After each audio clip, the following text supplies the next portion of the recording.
For Chef John Sugimura, cooking Japanese cuisine is more than just a job. This is about culture, but really, for me, it's much more about being half Japanese. I've always identified as a mixed race. To my surprise, in the 8th grade, one student decided to come after me and make sure everybody in the school knew that I was the only Asian kid. So everything I do with the food is really because of that original event. Now he's taken the opportunity to share his experiences and yummy food with young Nebraskans from Blair High School. It's one thing to learn that in history class and to have students get an idea, but to actually see somebody whose heart is in it and who had family involved and why that brings meaning to the food he's cooking. Students were taught how to make Chef John's authentic Japanese dumplings, a recipe passed down by Sugimura's grandmother.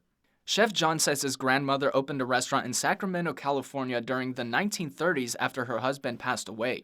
To her, it was a way to support her family. Additionally, this week marks the 81st anniversary of when Franklin Roosevelt signed an executive order to relocate over 120,000 Japanese Americans to internment camps after the bombing of Pearl Harbor. They woke up to their order to go in to report to war camp.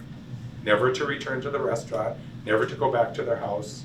Though he never met his grandmother, he pays homage to her and his heritage through his food and advocacy for Japanese Americans.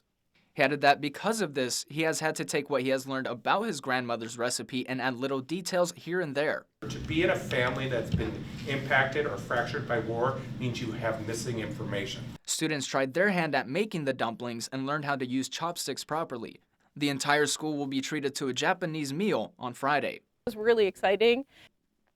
For Fox 42 News, I'm Chandler Farnsworth.